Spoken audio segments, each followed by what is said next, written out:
gummy bear.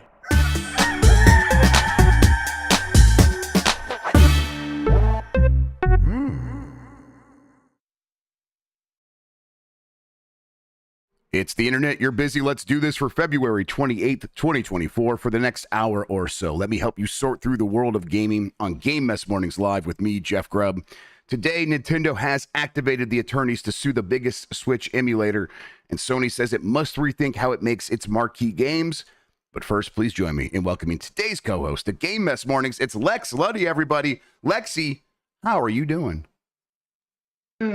Honestly, I'm not doing great, but I'm back at work. I'm fucking keeping going, and shout out to the giantbomb community for being super supportive and nice. I've had a real rough fucking go of it, but we're back at the grindstone. And the good news is, video games are such an uplifting thing to be around right now, and there's so much good news that it's really just put me in like a great humor all the time. Because even if my personal life is doing rough at the moment, it means that my professional life is, oh god, I'm gonna have to try to get a job here in a few months' time when I finish college. What the fuck? Yeah, it's buoyant is how I would describe the feeling around video games right now. Just floating on sunshine beams and clouds. Yeah, it's tough. Sorry to hear things are going great, but glad you're here though. Lexi, always love it when you're on the show. Absolutely. I'm doing good, which is fine, but family is, just shout out to the family. They're doing it good. Yes. Go ahead. Sorry, I interrupted you. No. So yeah, shout out to my dad especially. He's going through it. But yeah. Let's talk about some video game news. Yeah, let's get into it. I was going to work out this morning, and then instead I just played Dark Forces. So I'm kind of I got to work out every morning, or else I will just be in a bad mood for the rest of the day. Is what I'm discovering, and I don't know if that's a normal. So you're in a bad mood now? Yeah, I'm just feel frumpy. Is that the word? I just feel down. Where normally I'd be mid. I aim for mid. I'm not gonna do better than that, people. Let's be clear here. Never gonna do better than that. But if I can get mid, this show has never been better than mid. Never been better than mid. Nothing's been better than mid when it's got old Jeff Grubb on it, and I'm fine with that. The paycheck's still clear. I'm good. But being down, it's okay. But I think if we could pick it up and talk about some good video game news, which I'm sure we have here, we're all going to feel a lot better here any second now. Grubb, I'm looking through the rundown. We do not have any good video game news. Shit! All right, let's explain what we do here. Most weekdays, I, Jeff Grubb, will help piece your gaming life back together. That includes breaking news and maybe even some of our own original reporting. For all these topics, I'll get the input of a bona fide expert who will make me look smart. If you were watching live on Twitch, welcome. You can always listen to the show later on podcast feeds by searching for Game Mess Mornings or find the RSS on giantbomb.com. You can also catch the show later with chapters and timestamps on YouTube. Hello, YouTube. All right, we have a lot to get into, so let's start the morning mess with Nintendo saying the latest Zelda was pirated 1 million times before its release while it sues the Yuzu emulator creators. This is from Tom Ivan at VGC. So I'm going to have to mute to cough here. Nintendo of America has filed a lawsuit against Tropic Haze, the creators of popular Switch emulator Yuzu. In a complaint spotted by GameFile reporter Stephen Totillo, the platform holder argues that the defendant and its agents are fully aware of the use of Yuzu by others in performing circumvention and in facilitating piracy at a colossal scale. That's a quote. Yuzu enables users to play pirated Switch games on Windows, Linux, or Android systems, according to Nintendo. Notably, the lawsuit claims that last year's biggest Switch release, The Legend of Zelda Tears of the Kingdom, was pirated over 1 million times in the week and a half before its release in May. With Yuzu in hand, nothing stops a user from obtaining and playing an unlawful copy of virtually any game made for the Nintendo Switch, all without paying a dime to Nintendo or to any of the hundreds of other game developers and publishers making and selling games for the Nintendo Switch, the company says. In effect, Yuzu turns general computing devices into tools for massive intellectual property infringement of Nintendo and other copyrighted works. Nintendo is seeking damages for alleged violations and a shutdown of the emulator. Zelda Tears of the Kingdom was last year's second best-selling game, with 20 million copies sold very quickly. Hogwarts Legacy is the only game that outsold it, but that's on multiple platforms. So Tears of the Kingdom sold very, very well, despite Nintendo's complaints here.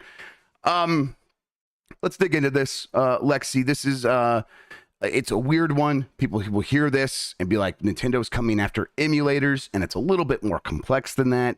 You hear them, like they had a bunch of quotes there, and nowhere do they say emulators are unlawful. They say that this emulator, it empowers people to do unlawful things, and it circumvents basically their encryption is what they're talking about there. That circumvention of the encryption of Nintendo hardware and software is actually not something done directly by the Yuzu emulator. Instead, what Nintendo is arguing is, in order to get Yuzu up and running, people go to the Yuzu like resources page on the website for the emulator, and they find a step-by-step guide that tells them how to go through and actually get the emulator running, which does require people to then do things that will bypass encryption and circumvent all kinds of other tricks inside of the hardware and the software to get these things working. Nintendo is saying that act right there is the thing that is especially illegal, and what they're and because of that, they're like, we should shut down the whole thing. And that's where Nintendo's argument is like, it's going to weigh a lot on whether Nintendo can convince a judge, maybe a jury, if this thing were to go to court, that hey, when Yuzu is doing that, they are not just facilitating it, they are actually actively breaking the law themselves. Is this something that when you hear it, are you worried about emulation? What do you think is going to happen here? Do you think this even goes to court, Lexi? Yeah, I think that's an interesting question, because I think something that they're gonna have a difficult time proving, even if this does go to court, is like the harm it's caused. You said there, like, it's not like the game didn't sell. It's not like people were emulating it instead of going to see it like they were with that Wolverine movie all those years ago, right. And just watching the pirated version at home. I also feel really bad for the Yuzu people, because, like, how much do you think that, like, Steam having that trailer where they were featured in it, like, really fucking blew up their spot of someone at Nintendo going, wait, what, it's fucking playable where? Like, it's running where? And, yeah, I think for the most part that Nintendo aren't going after emulators because they know that would be dumb, and they know that they wouldn't get very far. And if they did go after emulators and it went against them, it would set a very dangerous precedent for them, where emulators go from like this grey zone to just enshrined as legal. I do think that like this, to say that the Yuzu people may have fucked up by having as detailed guides as they had, isn't irresponsible, or it seems a bit irresponsible on their part, to not play it very close to the chest. And like, there are ways that you can do this and not have it be on a public website. You can guide people through these things in private discords, which is what a lot of people do now. There are discords where, hey, you got your Steam Deck, here's how to get all that ill shit. And I'm surprised if the detail is as much as Nintendo says it is. I haven't looked at the Yuzu website in ages. How much of a legal leg they would have to stand on. Yeah, as part of this, Nintendo did reveal that they were in the Yuzu Discord. They have lawyers in there, of course. Now, is that the private Discord or whatever? It's the public Discord. It's the one that you can go to from the website.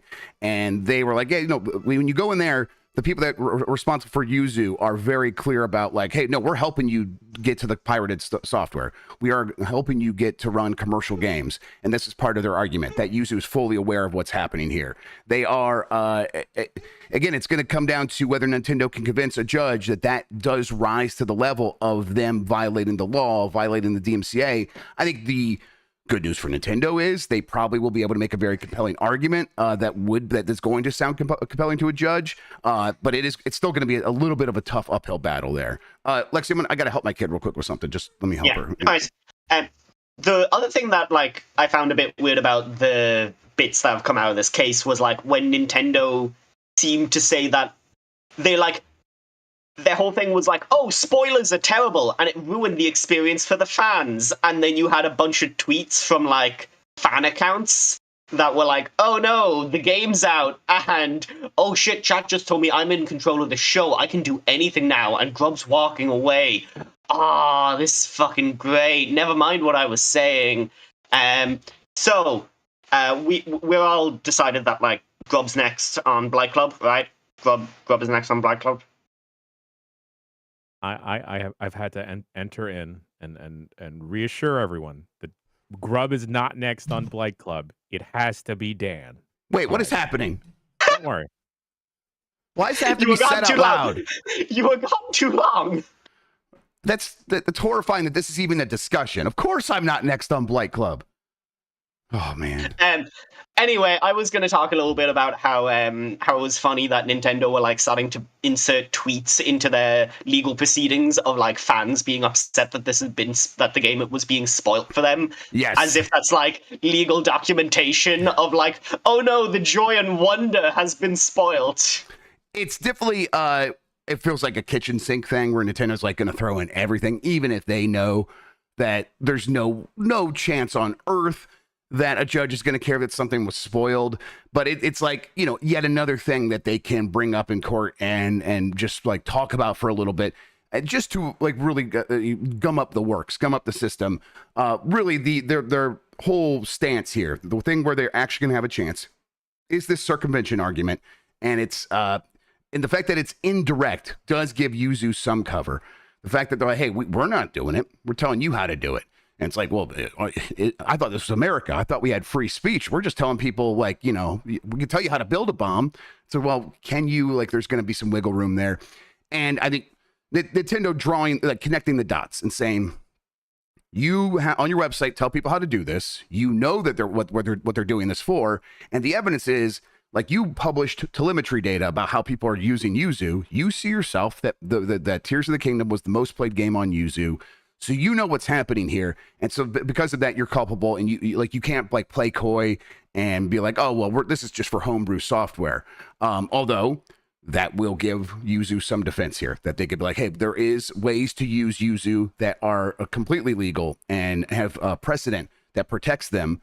Just the trouble for Yuzu, for the people that make Yuzu, is that it seems clear that they know the primary reason why people are using it, and then in all these other circumstances, it does feel like a smokescreen, especially like the accessibility stuff. That's real. People do use Yuzu to like plug in controllers to their PC so they can play these games, because Nintendo does not facilitate that. And to bind motion controls to other things, right? And it's like, and that's very cool, but that stuff's not like ever put front and center by Yuzu. That stuff is not like, it's them, like, again, it's like them gesturing towards this idea of like, well, this is what it's really about. And then you go to their Discord and it's all about, how can I get Tears of the Kingdom running because I don't want to pay for it. Now this probably doesn't go to court, right? They probably, if the people who make Yuzu, they had a Patreon that was making $30,000 a month. Apparently they made about $50,000 from the Android app being in the Play Store. They have money. They could go to court if they wanted to a certain extent. It just feels like you probably want to avoid actually having a long drawn out thing. So all that money gets drained, and then there's a chance you lose, and then emulators are kind of boned because there will be this precedent there where everyone now has to be so like, where can this information live? It's like most people are not going to be able to track it down, so it's not even worth it. At this point, like, you take it down. Ultimately, go ahead. Ultimately, they're playing chicken with a way bigger car. Right. And like, Nintendo have way more lawyers, and like, Nintendo also don't want this particularly to go to court because there is a percentage chance it could go against them, right, and then that would be bad. But like, the size of Nintendo's car and the amount of lawyers is way fucking worse. Exactly. For whatever happens. Right. So yeah, they probably try to get this sorted before it goes to court. Yeah. And you know, emulators will probably still, you know, be legal at the end of the day. And you know, when you start looking around, it's like, why now? Nintendo has definitely been aware of this stuff. They have, like, that. We always point out on the show, Nintendo of America is basically just a law firm.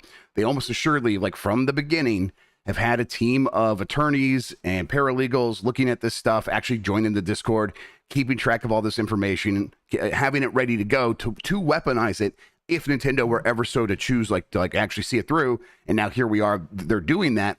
And to me, it's like, I'm trying to, like, figure out exactly what motivated them here. My best guess is pushing the Switch 2 release date out, and now having this year where it's like, we got to rely on the money we make from Switch They're like, there is enough of a percentage of loss of revenue that it's worth it for us to actually go and throw our weight around and try to protect the Switch market for one more year. And that means actually pulling the trigger on this lawsuit that we've always had ready to go. Maybe that's not. Maybe it's not what's happening. I don't know. What do you think? They also probably want to kind of scare people away coming up to a new console, because you remember how quick the news cycle when the first Switch came out of, oh, there's an exploit, oh shit, these games are playable, oh shit, they're playable at 4K now. That was like a space of a couple of months. Yes, it was. And, for years, that's now been the narrative, is very quickly after these games come out on Switch, they are playable on PC at much higher frame rates and resolutions. And so I wouldn't be surprised if there's a part of them that's saying, like, hey, if there's a chance that the new Switch has an exploit that we don't discover and it comes out, we need people to be scared of doing this. Yep. I kind of hope it doesn't go to court, because I don't want to. I want things to kind of just stay at the status quo. I'm pretty happy with the way things work with emulation and backups and stuff like that. Nintendo. If Nintendo wins this case, that is the biggest concern, is that, hey, right now backing up your games is protected. There's an exception in several laws to create a space for you to back up your personal games. And that's important for our archival purposes. And the people that do that stuff should be like actually enshrined and protected. And Nintendo's argument's like, well, no, you actually can't do that without bypassing our encryption and circumventing it. And so that alone, that already is another illegal thing, and we want to stop that. It's like, oh boy, Nintendo's going after backups now. That seems like that's one of its more far-fetched arguments. That's the one that it's probably not going to be able to win. Again, there's a kitchen sink action happening here where they're just going to throw in everything, and only one or two things are probably going to stick. But just them getting that in there, you never know what kind of judge you're going to get. You just never know. And so the worst case scenario could potentially happen here. And then we're in a situation where it's like, okay, we've got to shut down everything. And now backing up games for posterity is a more difficult task. And I don't want us to get to that point. If people are like, hey, this is like turning me off of Nintendo. Yeah, completely fair. I get that. Again, this is a company that does not love you. They just are. There's a side that makes games, and those people make great games, and they're focused on that. And then there is an apparatus, a corporate apparatus that is there to protect Nintendo's own, no matter what you think about them. And if that turns you off them, I don't blame you. I get it. At the same time, I'm not like, I talk about emulation and getting, like on Bombcast yesterday. I'm like, hey, the 8th shop, you can go download any game you want on your 3DS right now because the eShop is closed. I'm like all for that stuff. I'm not necessarily going to be like, hey, go pirate games that are available commercially right now. But if you are, I'm also not going to scold you. I'm going to stand to the side and let the chips fall where they may. All right, let's see here. PlayStation Studios says it's reevaluating how we operate and confirms canceled games. This is from Andy Robinson at VGC. PlayStation Studios boss Herman Holst has said the platform holder is reevaluating how we operate as part of its decision to lay off 900 employees worldwide, which we talked about on the Bombcast yesterday. On Tuesday, Sony Interactive Entertainment announced a round of layoffs across its development studios, including Insomniac and Naughty Dog in the US and Guerrilla and Firesprite in the UK. PlayStation's London studio will close entirely. Commenting on the news, Holst confirmed that the layoffs have also resulted in the cancellation of unnamed game projects, which almost certainly includes London Studios' online co-op game set in a fantasy London. It seems to include more games than that. We don't have a number, though. They didn't say a number. The reporting hasn't really said a number. We have heard a few things here and there. We'll get to one of those in a second. But he goes on to say, our goal at PlayStation Studios has been to make the best games for PlayStation fans, and our global community of studios represents some of the most creative and talented teams within the gaming industry. PlayStation 5 is in its 4th year, and we are at a stage where we need to step back and look at what our business needs. At the same time, our industry has experienced continuing and fundamental change, which affects how we all create and play games. Delivering the immersive, narrative-driven stories that PlayStation Studios is known for at the quality bar that we aspire to requires a reevaluation of how we operate. Delivering and sustaining social online experiences, allowing PlayStation gamers to explore our worlds in different ways, as well as launching games on additional devices such as PC and mobile, requires a different approach and different resources. He continued, To take on these challenges, PlayStation Studios has had to grow. We have brought brilliant and successful studios into our family. We have invested in new technology and partnerships. We have recruited talent from across the industry and beyond. But growth itself is not an ambition. PlayStation Studios is committed to continually discovering ways to work together, collaborating and combining our efforts to ensure that we are able to craft games that push the boundaries of play and deliver what you expect from us. We look at our studios in our portfolio, evaluating projects in various stages of development, and have decided that some of those projects will not move forward. I want to be clear that the decision to stop work on these projects is not a reflection on the talent or passion of the team members. He goes on a little bit more, but it continues to turn into a bit of a word soup there. How do you gauge this, Lexi? How are you reading what he's saying here? Beyond like obviously like, oh hey, we're all in this together and we're just trying to make great games for people, whatever, a jerk off hand motion to that, but like what do you think this means for PlayStation games going forward? Really hard not to be fucking angry all the time right now, isn't it? Yes. Like it's really fucking hard. This seems fucking stupid. Like not to be armchair analysts or anything, but when literally everyone is telling you that the problem is your games are way too expensive to make, and they take too long to make, and they take too many people to make, and it is becoming onerous to get even one game out every 5 years per studio. And you know that what you need, like what everyone is telling you is what you need, is that you need more smaller scale games that can be made in shorter times and have a potential to take off. And it won't be the end of the world if they don't take off, like Helldivers. And you see the fucking success of Helldivers, and you see that that game exploded so much beyond your like anticipation that you had to rebuild the entire infrastructure for that game. And then you go, okay, let's shut down all of our fucking smaller projects. Let's gush some of our smaller teams that are working on these projects, and then refocus people onto these bigger projects, which ultimately adding a couple more people to them where you do move them isn't going to increase how quickly those games come out by a whole lot. It's not. And it is fucking baffling that, like, this gets to happen and that they get to say that they are making the right move right now.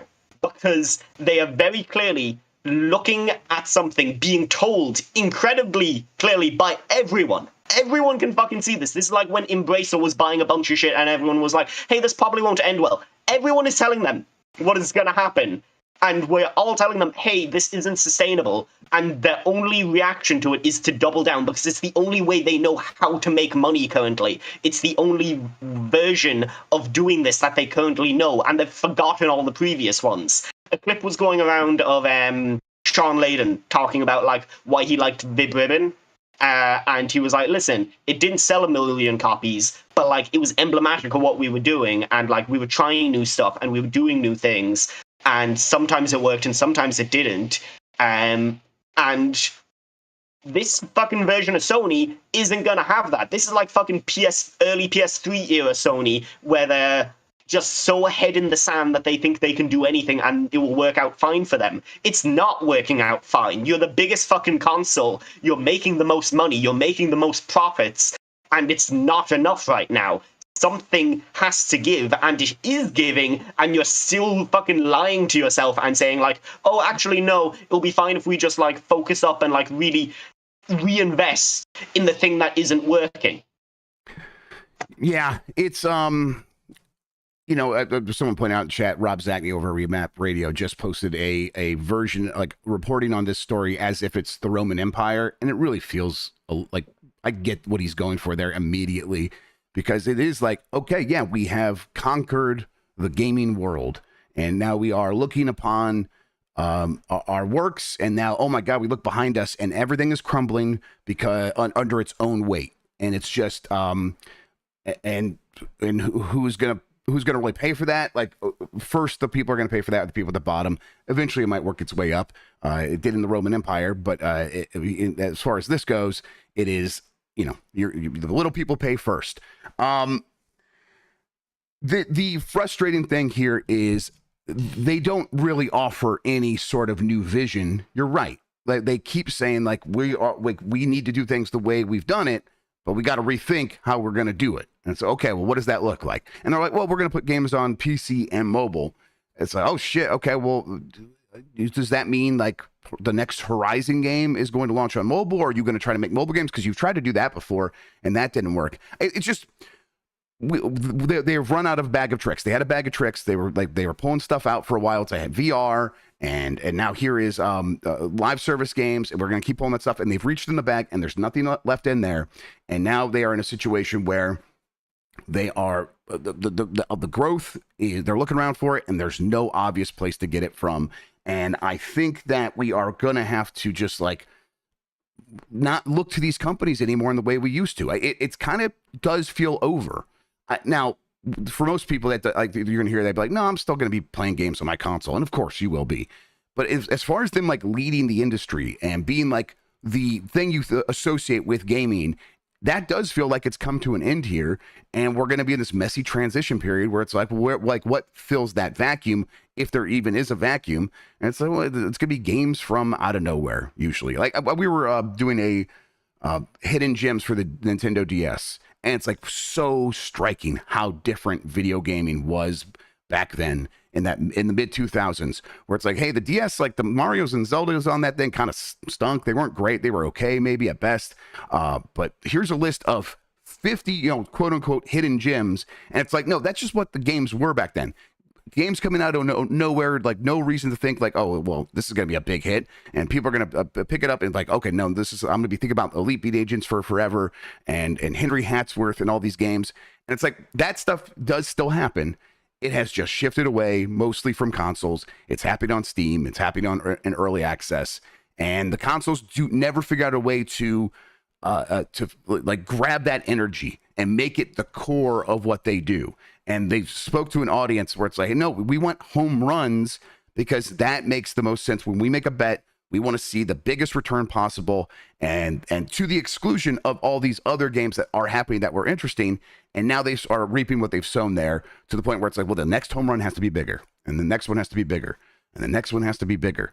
And that is the unsustainability that we've been talking about for literally years when we talk about how they make games. And it's kind of frustrating because it's like, how do you not anticipate this? And maybe some people inside there do anticipate it, but they look around like, I can't convince anyone else that there's another way to do things because they're making too much money doing it this way. And now we are stuck and there's no going back. That's what it feels like right now. It's wild because it straight up feels like there are still people at the top who are adamant that it's too big to fail. Yep. And we know from history, we know from the crash in the 80s, it's not too big to fail. It can fail. And weirdly enough, it's almost the exact inverse of the crash that happened in the 80s where, they were licensing too many games and too many of them were of too low quality and the market got saturated. Now it's the opposite where there aren't enough games coming out, and the ones that are coming out are so expensive and so bloated that they're not making any money back on them. And it feels like people learnt that lesson so hard that now they've been swinging the opposite direction for 40 years, and they don't know how to swing any other way. Yeah, it's the landscape is different than then. People love spending money on games. And back then it was like, parents were buying games for their kids. And when the kid got burned on one, the parents like, why the fuck am I taking my chances on this? I'm not going to buy you another game. You hated the last one. You didn't play it. I'm not going to get you another one. So it's like, if a crash happens now, it would be just for like at the top for consoles. And it seems like it would be because they cannot make games fast enough to justify people buying $500 consoles. And so people sort of like drift away, lose interest. And Sony's already predicting exactly that for the PS5. That, hey, we're not going to have any marquee franchise AAA games for the fiscal year that ends in March 2025. So a full 12-month period, not counting what happened in the year before, where it's like it was Spider-Man and not much else. And so because of that, and because of other reasons, we're expecting to sell fewer PS5s than we did the year before. And it's like, oh, okay. The downturn here, it feels like, what is the solution? You're going to have games. You're eventually going to have games, and that will turn things back around for a second. But then it's like, well, after that, the follow-up to that is going to be 6-7 years. And you have creators like Neil Druckmann saying today, I don't know how many big games I have left in me. Not that I care about Neil Druckmann's games. I don't. But like you could see people be in that position. Like, hey, I spent 12 years making 2 games. Feels like I should maybe like go get a hobby, do something else, or go make some small. Yeah. Go make a TV show, because I could see the results of that much more quickly. There's going to be a brain drain from people who are in demand, creative people that want to go do something that is more immediate, more rewarding, and has less headaches. Because making games still seems like the most complicated thing when it comes to a creative medium, because you have to have great art, great music, great software design, great engineering, great online infrastructure, multiple different modes. And then once the game is out, you're not done. It needs more content. It needs more. It needs more. And that's just not how it works with all these other things. So it's like, it seems so demanding. And the people who are making these games, some are getting paid, but along the stack there, most of them are not getting paid what they're worth for the thing that they're actually creating. They're not getting paid what they're worth. And so I think people are going to look elsewhere. And in 5-10 years, we're going to be like, why aren't we getting these games? And it's because most of the people that were great at making them have left and moved on. I do have a question. Yeah. I do have a question for you. How happy are you that Jim Ryan's final note at PlayStation is like yet another massive fuck up? Just the man couldn't have gone out like a couple of weeks earlier. He couldn't have just left. He had to go visit London studios and hang out with them last week and go on his celebratory tour and do his dumb interview with Variety where he talked about his favorite games being whatever came to mind first. Fucking come on. Yeah, it's the foot just is magnetized to his mouth. Like just the way that he just always finds a way to beef it in the way that is aloof to a startling degree, just completely unaware of how it'll be perceived, completely unaware of how it'll affect the people that he apparently is showing affection to. Yeah, it is mesmerizing in a horrifying way. I don't get it. I continue to think he's leaving because he knew all this was coming. At the same time, it seems like PlayStation is like, hey, let's time all of this with his exit so we can kind of start clean when we have this new leadership really take over. And all that stuff is also frustrating because it feels so calculated and it's human lives involved. So it's very frustrating. Yeah, I'm not sure what's next for consoles. And I know that we've done this dance before. And so if people remember 2012, 2013, when PS4 and Xbox One were coming out, we were saying not similar things, but things that had a similar ring to them, a similar tone, where it's like, we don't know if people care about consoles anymore. People clearly do. It's just, we don't know if people care enough about buying games on consoles beyond the biggest games to justify all the effort that goes into selling these $500 boxes. And it doesn't seem like the next generation that is growing up right now thinks that they need a console for the most part. The question is much more existential than it was then. Yeah. Back then it was, hey, is everyone going to go play their video games on phones? Is everyone going to get into mobile gaming? Now the question is hey, is there fucking anyone left to get into this hobby? Yep. Is there anyone else we can actually keep growing this market with? And if there isn't, there's no answer to that. It's not, oh, I guess we're pivoting to mobile. It's, oh, we have a problem. Yep. And Gen Z's coming in. Sure, they're coming in and they are all playing the same 5-6 games. And so, look at that Circana report every month. We talk about the best-selling games. And this last one, we're like, okay, and they started doing the most engaged games, the games that have the most players. And it's the same, 10 games it has been for the most part for the last 5, 6, 7 years. And it kind of struck me, and I didn't even say it at the time because I was like, do I feel the way about console gaming and PC gaming that I felt about mobile gaming 5, 6 years into it stagnating? And it's yeah, because in 2012, a handful of mobile games came out that have defined mobile gaming since. And now, 12 years later, those are still the same games that are at the top 5 most lucrative games for mobile. Candy Crush Saga, Clash of Clans, things like that. There's a few that flutter in there here and there, but it's still those same games this entire time. And it seems like that stagnation just prohibits other games from coming into the space and doing interesting things. And now it feels like maybe we're getting that effect, not necessarily to the same degree. Obviously, new games come and sell on console, but that effect is stymieing things just a little bit, it feels like, to the point where the middle class of gaming can't make sense. The AA game can't make sense. You have to be a home run because that's the only way to grab attention away from a Fortnite or whatever else. What's the answer here? I mean, I know it's doom and gloom. I don't know. It doesn't seem like Sony knows. It doesn't seem like Microsoft knows. Nintendo's answer is try to separate yourself as much as possible from that maelstrom. And that does seem to work, but that's because it's Nintendo and they could do that. Can any of these other companies do that? Doesn't seem like it. I don't know. All right. Last little bit about this. The unannounced Twisted Metal live service game has reportedly been canceled. This is from George Yang at GameSpot. A Twisted Metal live service game has reportedly been canceled, but the Horizon online game is still in development. Joy. According to Bloomberg, along with Sony's massive layoff of 900 employees, the company has also canceled a live service Twisted Metal game. It was reportedly early in development, but wasn't given the full green light over at Firesprite, which also suffered an unspecified number of layoffs. However, the Horizon online game is reportedly still in the works, even though developer Guerrilla Games was also impacted by layoffs. That Twisted Metal game got kicked around a couple of times. It was at a different studio, I can't remember now, and then it moved over to Firesprite, so that must be why it was still in early development. Never got the green light, even though the show did better than they were anticipating, and now they've pulled the plug on it. I wasn't ever sure like what they would be able to do with the Twisted Metal, but it seemed like, hey, this is part of your synergy strategy.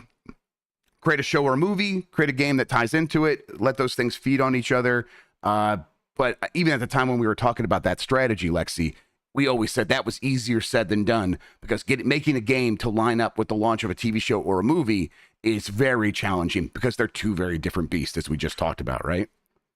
Yeah, I mean, I think the big takeaway for me every time Twisted Metal comes up is that Onrush was too good for this world. Yeah, that game was too fucking good. And like, that's how you make a new Twisted Metal that's actually fun and isn't like kind of boring and not that replayable.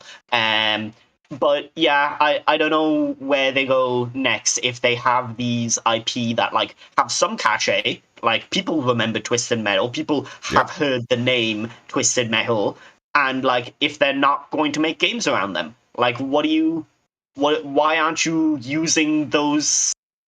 What are you doing? What are we doing here? What are we doing? Yep.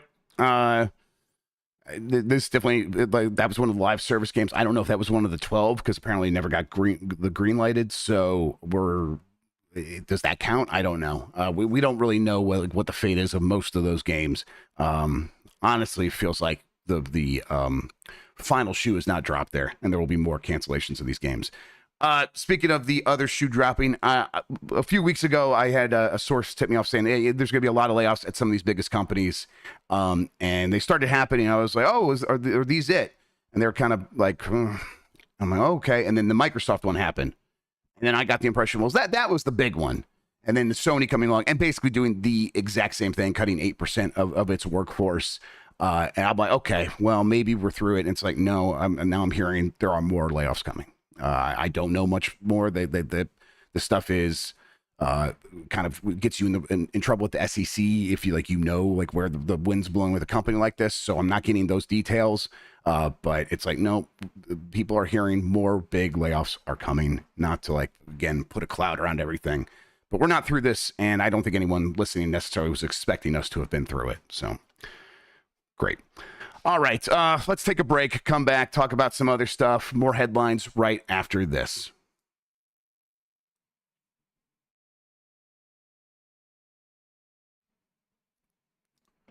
All right, we are back, and we have a ransomware story to go with all this other great news. A ransomware gang claims to have hacked nearly 200 gigabytes of Epic Games' internal data. This is from Chris Scullion at VGC. A ransomware gang claims to have hacked Epic Games. As reported by Cyber Daily, the gang, which goes by the name Mogilovich, posted a message on its Darknet leak site giving more information on its claimed leak of the Fortnite and Epic Game Store company. We have quietly carried out an attack to Epic Games servers, the message reads. It also claims to have compromised email, passwords, full name, payment information, source code, and many other data amounting to a total size of 189 gigabytes. Data is also for sale, it says, adding a link for an employee of the company or someone who would like to buy the data.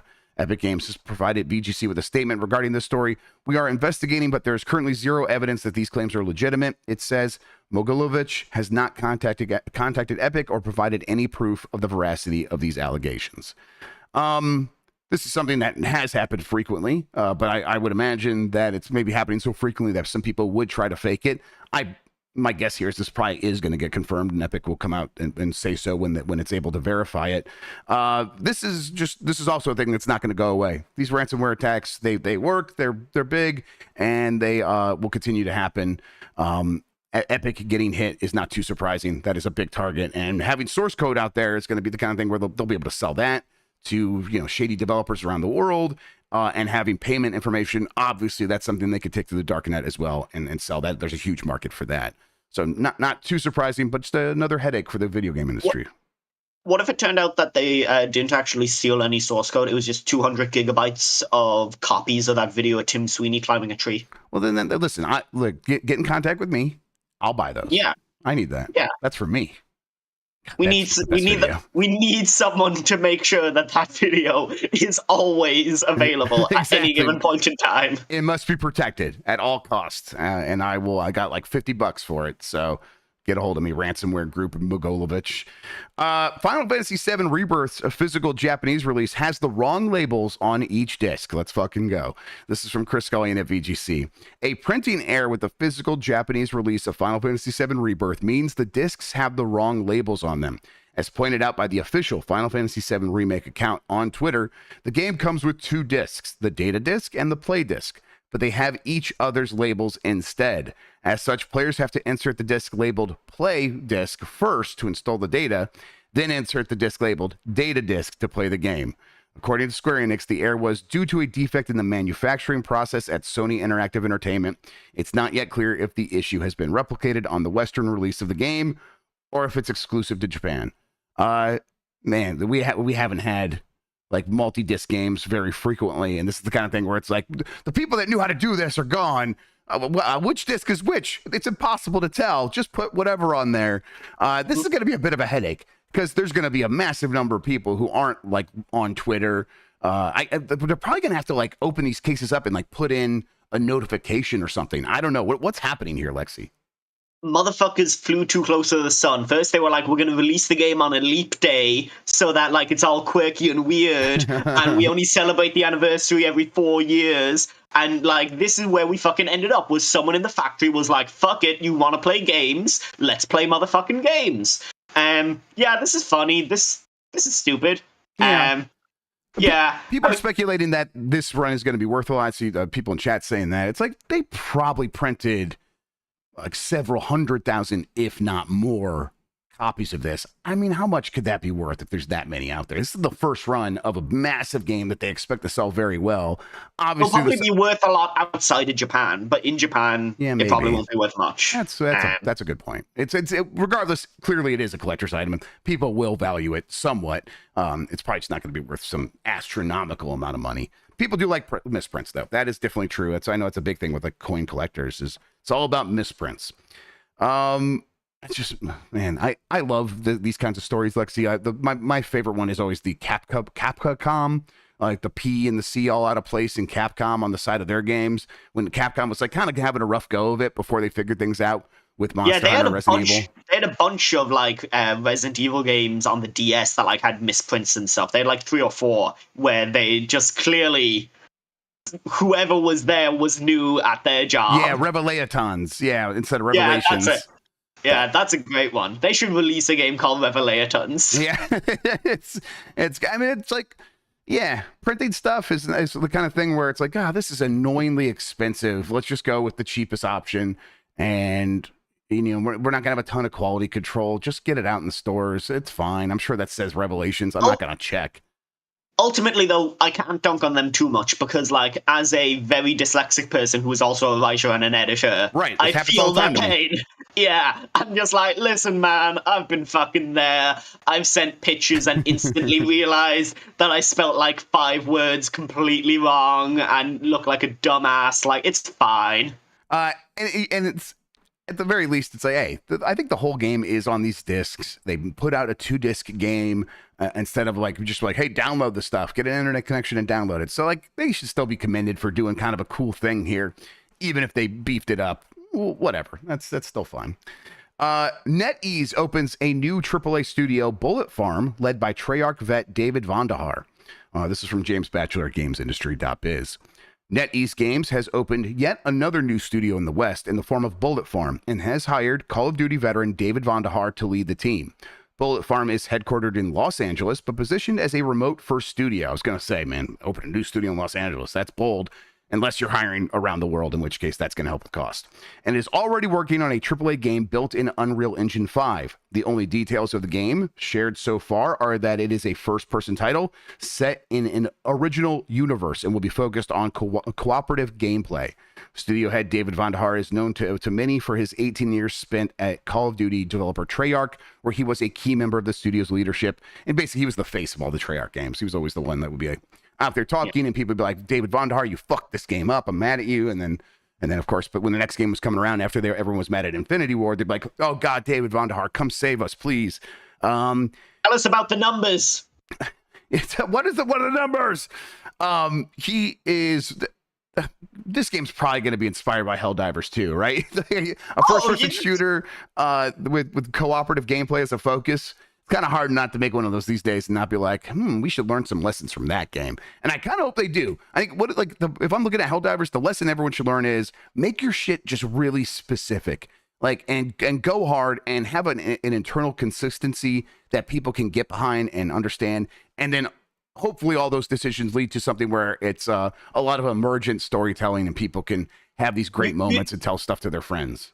You say that, but I think I said it to Ash Parish on Twitter of like, I'm so excited for people to learn all the wrong lessons from Helldivers. Yeah. Of like, oh, what's the thing that like worked really well here? It's your aiming reticle falling behind your actual like where you're gonna fire. And also, what if we just like put fascist regimes in all of our video games? Like that's what everyone loves. No, Helldivers works because all those things are like working in sync for a very clear vision. So I do hope that like the people who are making these games are like, hey, listen, are things not like Helldivers? But I swear, it's gonna be its own thing. And just trust us. But we played Helldivers 2. We know what we should take from it too. Okay. Yep. But yeah, that won't happen. It will just be a bunch of badly made knockoffs. Yeah, and it's the same thing like with like From Software games, right? Where it's like a lot of people had a hard time figuring out what the lessons were from those. Where it's like, oh, we'll just have tough animation priority and stuff like that, and that's all we got to do. It's like, I don't know, it takes a little bit more than that. Consistent vision, like you said. And like I love the reticle falling behind where you're aiming, because it's like, all right, there's an actual character down there moving things around, and that does feel very From Software coded. But it's like there's a character that actually needs to physically move. But it's like you can't just have that one piece. You gotta like, why is this character lumbering around like that? And does everything else in the game have that same sort of logic applied to it? In Helldivers 2, absolutely.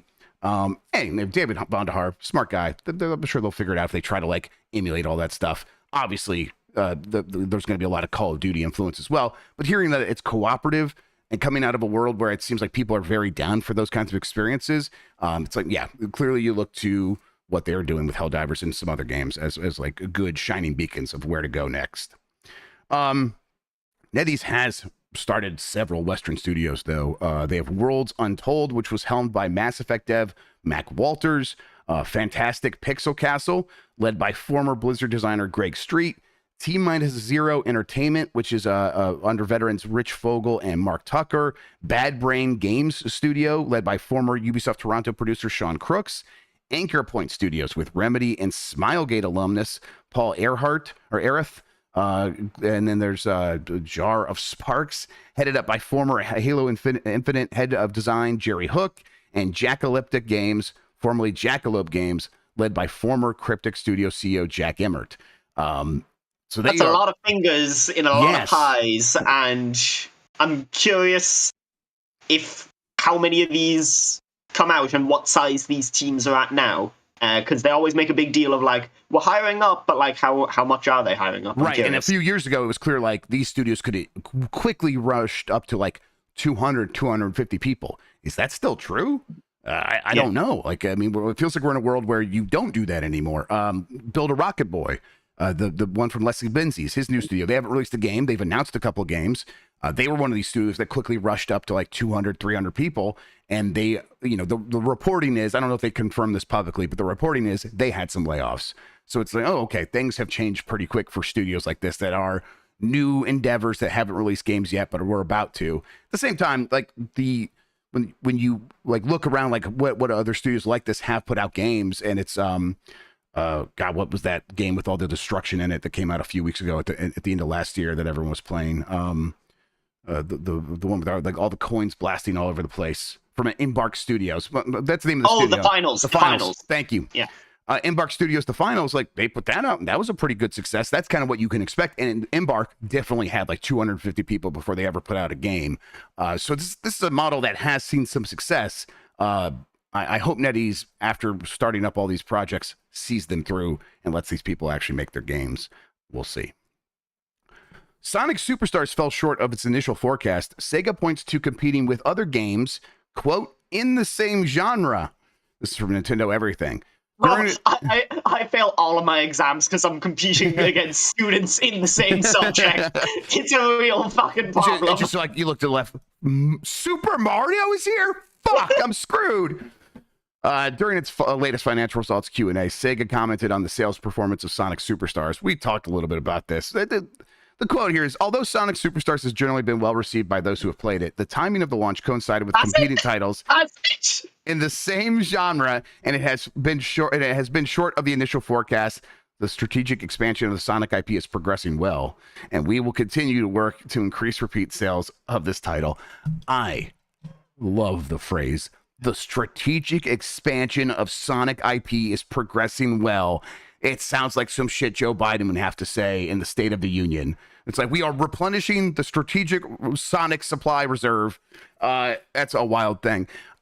This game came out the same week as Super Mario Brothers Wonder. What did you expect? We all yelled at you that this would happen. Why did you do it? You could have just not done it.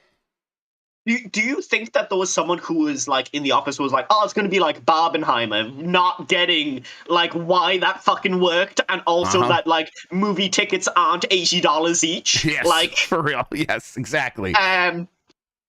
Jesus Christ, Sega, like I want to get Sonic doing the Oppenheimer "What have I done" face. Someone should Photoshop that for me. I've been thinking about that face ever since Balatro blew up, because like I sent a tweet to Jan just being like, hey, I saw this like card game on Steam that's like, so you did it. You did this. It's like poker and shit. Like, maybe you'd be interested in taking a look at. And like, ever since then, it's all I hear about. I'm like, I don't know the rules to poker. What have I done? Jen says you did this to me. You did it to me too, because he infected me. So it's like patient zero over here. So sorry. But yeah, we're all trying to find the guy who did this, and Sega will let you know when we discover who it is, and we'll beat the shit out of him with some bats. Last story here. New study suggests kids are now experiencing social pressures to buy in-game items. And by that, they're being bullied for being default.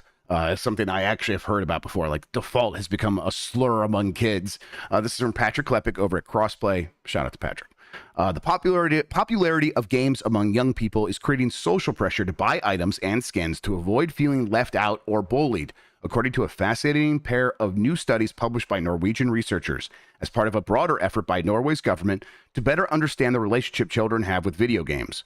Researchers Camilla Knudsen Steins and Clara Julia Reich of Oslo Metropolitan University were tasked with studying the influence of money in video games by the Norwegian government's Ministry of Children and Family Affairs Division. There's still much to learn about the social dynamics within children's virtual worlds, and governments and policymakers worldwide are interested in this topic from a regulatory perspective, said Steines and Reich in joint answers to Crossplay recently. Video games are also an important part of children's everyday lives, and there is little research on young people's digital consumption in a Norwegian context. Basically, what they found here is that there is no distinction among children, and maybe this is true for adults as well, but they study children, no distinction among children between their real life social structures and their online social structures. Apparently one 13-year-old they talked to was like, if you don't play these games, you go to school and then there's nothing to talk about with the other kids. You are left out. So you kind of have to play. And then once you're in there, the things that they are often talking about are informed by the character skins that are available to buy, and that is like part of like showing off, and obviously that leads to bullying. Now, where this like really gets, well, how does this affect the game developer? Well, we already know that Epic was gotten some hot water for its use of dark patterns, where they try to get people to like buy more things than they necessarily want to buy by setting up the store in certain ways. And clearly a developer like Epic, a sophisticated operation like that, understands these pressures. And are they playing it up? That's where regulation would come in. And I'm at a point, Lexi, where it's like fucking crack down on them. Just let's stop letting them get away with so much when it comes to this stuff. I know we're talking about, where's all the money going to come from for these companies? And if this means less money, maybe it means more people get laid off. We got to find a balance somewhere where it's like, these companies know how to exploit us. Why do we keep letting them do it? I get it with like food to a certain extent. It's like, oh, well, we're putting all this extra salt in here because it tastes better. And it's like, okay, but you put in a certain amount of salt that is going to make me sort of addicted to this thing. And you understand that. And most of the people, the vast majority of people eating it don't understand that. That puts us at a disadvantage. Shouldn't that be regulated? And people are like, well, don't fucking take away my Doritos. I think here it would be a little bit like, okay, if we put in some protections to keep kids from falling into these dark patterns, seems like very few people are going to be like, don't take away my kids asking me to buy fucking V-Bucks. So I think this is one we could probably win. I don't know. What do you think, Lexi? Yeah, I think Fortnite might be in kind of like a bad situation here, because this isn't like a new phenomenon. This has been going on in schools for decades of, you can't afford the cool thing, you are not part of the group. Right. It happens every time there's a fad, every time there's a new-ish item. Like, it's not a new experience for people to be going through. But also, video games have this light on them of already being antisocial things. They have this stigma of already being antisocial products. And Epic especially has the spotlight on it as being a company that exploits people's habits in such a way, as we saw with the dark pattern stuff. So it paints them in a bad light. And so you have a study like this, and suddenly those things snowball very quickly, and it comes to a head in a way that maybe it wouldn't have come to a head for someone or for a company like Lego, where kids were being bullied because they couldn't afford Lego or something. Like, there's enough things around it where this starts to look bad for them. Yeah, and there's this, obviously we go back to games are software. They are services. They are things that are connected to your device, and then they're right there, and then you have access to all of the commerce engines that these companies can build. That is very different from how it worked with Pogs or with any of these other fads. Even like Pokemon, where it's like, hey, the game is really big. Yeah, but there was no commerce store inside of the game on the Game Boy and stuff that the kids could be manipulated into interacting with. And that seems not just like, oh, it's different here. It's like, no, they're actively being manipulated to interact with these stores. Because that is one of the ways that these companies are maximizing their revenue. So it's like, oh, that is a huge difference. And it's like taking an age-old phenomenon of kids being left out and feeling excluded and having to act on that and beg their parents to go buy them something. Well, now the parents' credit card is already attached to the thing. The game is going to make it very easy for you to press a button and not even think about how you're spending money, because it's called V-Bucks. It's not called American dollars. So, yeah, research coming in on this is not too surprising. I think most of us will probably guess that this is how it is. But having it laid out like this is very informative. So shout out to Patrick for tracking this down. And I've seen other people picking this up. So great to read about. And was this part of his book report? This is part of his book report. Yeah, I think he wrote about this right after talking about meeting the big meaty wrestlers and how scary they were. Good for him. What the fuck? Is that Sonicheimer? Thank you so much, Jan. Oh no! I can't believe Sonicheimer got an emote in chat before me. The two most tragic things to happen in the 20th century: the creation of the atomic bomb and Sonic the Hedgehog. All right, let's get to the poll. While I get that set up, Lexi, why don't you tell people where they can find you, what we have going on, all that good stuff. You can find me anywhere right now. I haven't done anything since I was on that Like a Dragon podcast with y'all. I've been on a accidental sabbatical, as I've taken to calling it. But I'm getting back out there. Stuff has been going up on Start Menu, the website that I run. I am catching up on emails. A bunch of people have contacted about working with us and trying to get out there. I am making my way through emails and trying to get people into the Discord server. It takes a bit of time while I'm also trying to edit and post all those pieces and juggle college stuff, but I will catch up with it. And apart from that, you can find me on Twitter at basically Lexi, both spelt with I's at the end. And you can occasionally find me annoying the people on this website. And I love it when we have it any other way. We have the poll question ready to go. Have you ever played Star Wars Dark Forces? 38% said yes. 62% said no. Hey, 62%, I got some good news for you. Today, Star Wars Dark Forces is available on Switch and all the other consoles, on PC. I was playing on the Steam Deck this morning. It's fantastic. They did a really good job with that over at Night Dive, using the Kex engine to really just make sure that game is going to be as smooth and friendly as possible now. A lot of great accessibility options in there.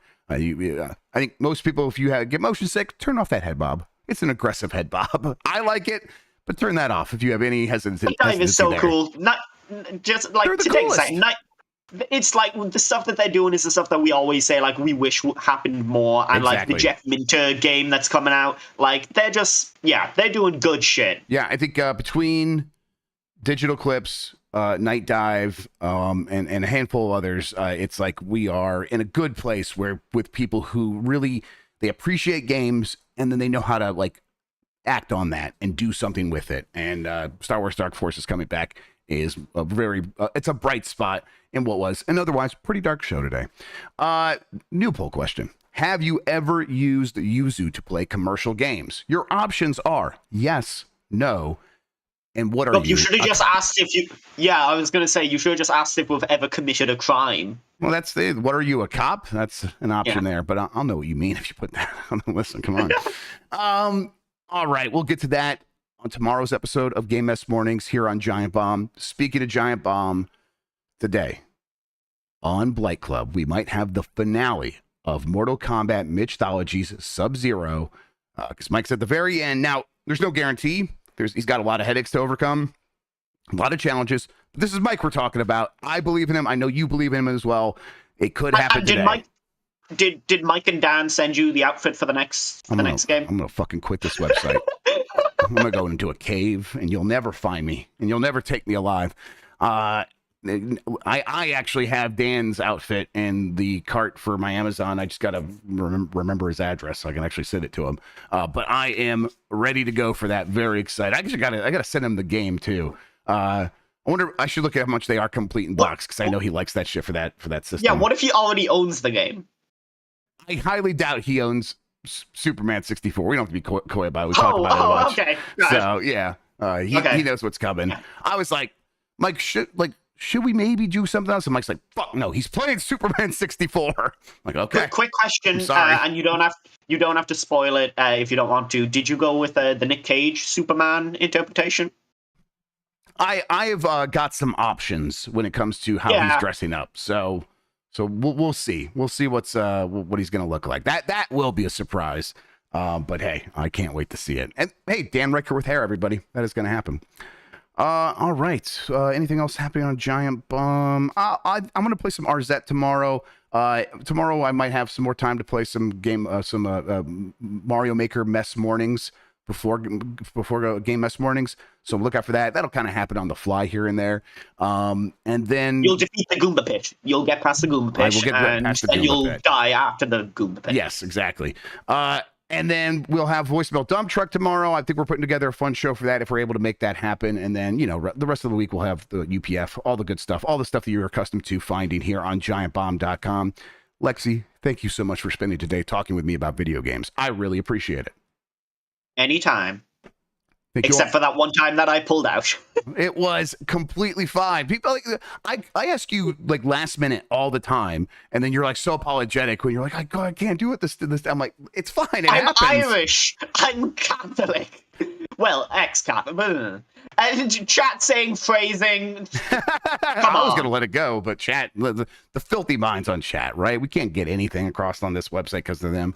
Am I right? All right, everybody. Thank you for listening. You're the best audience in gaming, except for when you're making the guests feel uncomfortable. How dare you? Until next time, have a good one. Take care of yourself, and goodbye.